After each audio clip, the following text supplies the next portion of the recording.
He really does make all things new, doesn't he?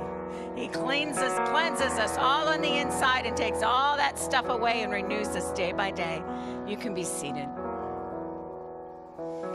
Wow, how it feels so awesome in here. I love it. I'm so grateful for those that have prayed and sacrificed and fasted to allow that we feel the presence that we do when we walk in. So I'm going to share something with you. There is one of my favorite comedians is called Mark Lowry, and he tells a story. He says, the life cycle is backwards. He said you should die first and get that out of the way. And then you immediately should go to a nursing home until they kick you out because you're too young. And then you get a gold watch and you go to work. You work for 40 years until you're young enough to enjoy your retirement. Then you graduate and go to college. Then you graduate and go to high school. And you don't worry about college or high school because you've already graduated. I love that. You become a little kid, you play, you have no responsibility whatsoever, and you appreciate it. You spend your last 9 months floating and playing underwater jump rope, and you end up a gleam in your daddy's eye. Sounds great, doesn't it? Wouldn't it be awesome if we really could know the end first? Wouldn't it be awesome if all the struggles and everything that happened in life happened in reverse? So think about that. Every trial we went through, we would know the end before it ever began. So the death of a loved one would begin with them rejoicing in heaven. So we would start with that, experience that image, and then we would experience the loss. Every broken relationship would begin with restoration. Every potential offense would begin with forgiveness, humility, and brokenness.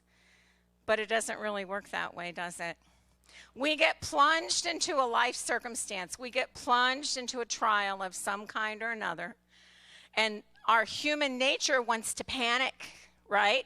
As much as we know God, as much as we trust him, as much as we pray, as much as we encourage one another, and we have this wonderful foundation here at this church in this safe place, when our trial comes, when our battle comes, when our crisis explodes, we want to know what's going to happen. We want to know now. And we're on pins and needles. If you've ever had a doctor look at you and say, I'm concerned and I want to send you for tests, and those days or weeks that go on until you get the results, we have all that panic, we have all that anxiety, don't we? Because God, in his infinite wisdom, is challenging us, and he's saying, hey folks, I got it all in control. I know the end of the story. And you know, I think of a couple people that I really admire. One was our precious sister Yance, and I remember talking with her the Mother's Day after Jack Jr. passed away, and I just asked her how she was doing, and she just looked at me and she said, you know, Sister Goff, I've just learned not to question God. And if you think about it, that's a pretty profound statement. I trust that my God knows the rest of the story. I trust that my God knows the outcome. He knows the story of my life. He knows what's going to be the result of my present trial. I don't have to fear. I don't have to worry. And the other one I think about is our precious sister Roberts, who we lost not so very long ago. I can remember going to see her in the hospital, and she just looks at me and she just would say to me, God knows what he's doing, Sister Goff. And she said that to me several times over the course of her journey. And I thought, what profound faith. And yet we find ourselves plunged into all kinds of things, and we don't necessarily have that as our first response, do we? Revelation 2:10 says, fear none of those things which thou shalt suffer. Behold, the devil shall cast some of you into prison, that ye may be tried, and ye shall have tribulation 10 days. Be thou faithful unto death, and I will give thee a crown of life. Whoa. So somebody comes to you and they say, you're going to suffer, and it's going to be bad, and they're going to put you in prison, and all these terrible things are going to happen, and our human response can be to be quite nervous and to be quite upset. I would probably text a half a dozen friends and say, please pray, please fast, we need to do this now. But really what he's saying is that we should fear none of those things that come upon us. And notice that there's a limit. There's a limit. He says just for 10 days.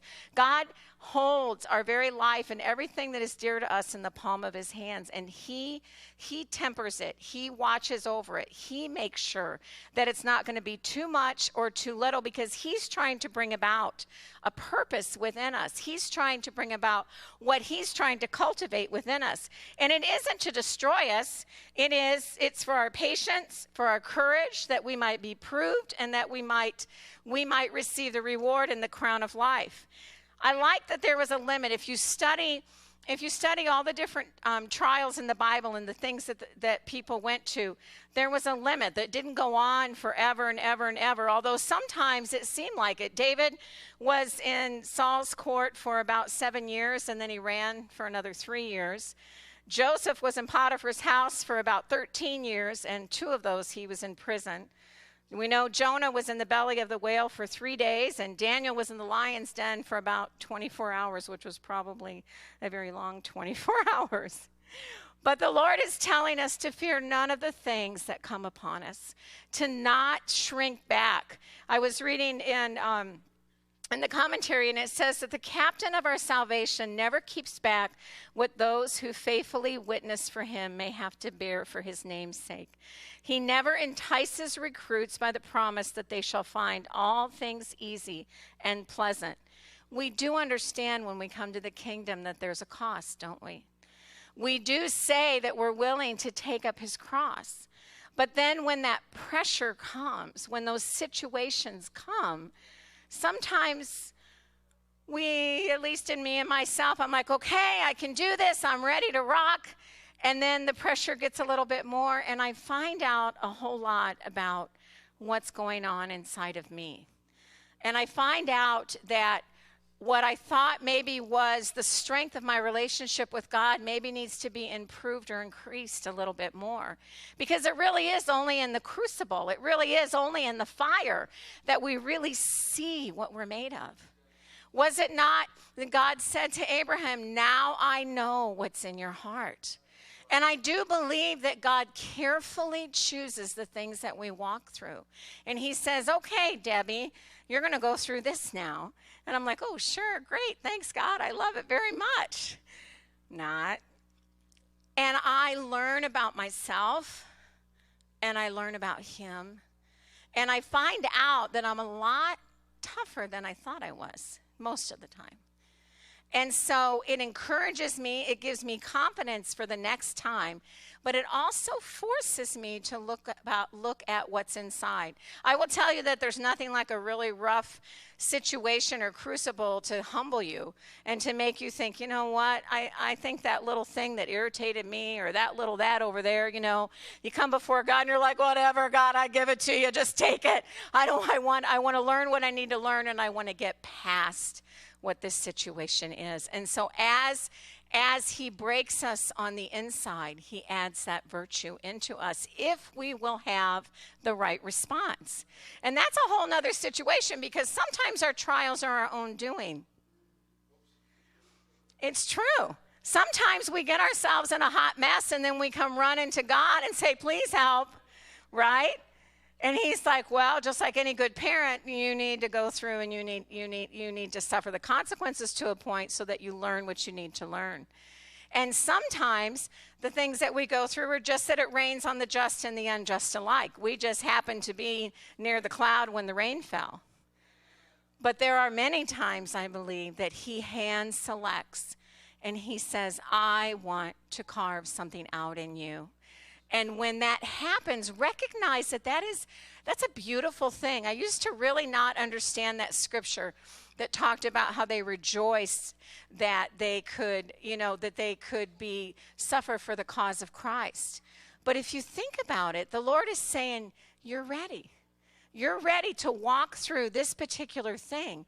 And I trust that you're going to have the right response. And if we will have the right response, we will continue to move forward. Luke 14:27 and 28 says, who does not bear his cross and come cannot be my disciple. Romans 8:17 says, if we suffer with him so that we may also be glorified with him. 2 Corinthians 1:7 says we are to be sharers of his suffering. And Matthew 10:22 says you will be hated by all because of my name, but it is the one who has endured to the end that will be saved. And so I come today and I want to challenge you to not be afraid. Not be afraid of the things that lay out before you. Not be intimidated by the challenges that come up. And not hit the panic button. I've been through things in my life that I just barely got by in the skin of my teeth. And I've lived my walk sometimes worried that I'm going to go back to that place and I'm going to have to deal with that. And I'm telling you that we are the church of the living God. And we are living in a day and we are living in a time where there is no gray area. It is, we are moving on, and if you're not moving on, you're not moving on, because there's no more wiggle room. There is no more wiggle room. Matthew 10:28 and 30 says, do not be afraid of those who kill the body, but cannot kill the soul. Instead, fear the one who can destroy both soul and body in hell. Are not 2 sparrows sold for a penny? Yet not one of them will fall to the ground apart from the will of your Father. And even the very hairs of your head are all numbered. Fear not is found in the Holy Bible 331 times and in 144 verses of the Bible. We are told not to fear when we need protection, Genesis 15:1. We are told not to fear when our child is in distress, Genesis 21:17. We are told not to fear when facing the unknown, Genesis 26:24. We are told not to fear when giving birth. We got some new babies in here, Genesis 35:17. We are told not to fear in Exodus 20:20, for God is come to prove us. And we are told not to fear when sent to possess the land, Deuteronomy 1:21. There are many, many other scriptures that talk about fear and how we are to respond to them. And history and biblical history gives us many examples of people who overcame. And we know the end of the story. We know that Jonah got out of the whale, and we know that Daniel survived the lion's den. And we know about the Holocaust survivors and the POW survivors and all the things and the people that we respect. And we look at them and we go, wow, that's really neat. But what we don't often stop to think about is, what did they do in the midst of it all? What did they do in the midst of their trial? How did they respond that got them from this point to that point? And so I want to leave you with just a couple of thoughts. These are some of the things that I've learned myself and that I've learned from watching and observing others, is that we are to accept that you're in a trial that's allowed by God. And we are to quit trying to tell him how it should turn out.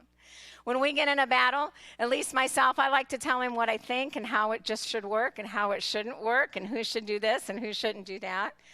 And we are to watch our words while we're in a trial. Be careful that we don't become like the Israelites and we complain. And focus on God's sovereignty. A lot of times I will read out loud the end of Job, those last several chapters, about how great he is and how big he is. And rejoice in the confidence that God has in you. And don't slip into the poor me's. Oh, I'm in this situation. Oh, I'm in this battle. Because what that does is it causes you to become very self-focused. And beware of becoming too self-absorbed. I'm going to leave you with this quote. The same trial that is both a temptation from the devil and a trial from God. It is God sifting and winnowing to separate his chaff from his wheat. And the devil sifting him in the hope that nothing but the chaff will be found in him. I hope and pray that we all can walk through the path that God has put before us, and that we don't fear, and that we allow him to do the deep work in us that he wants to do.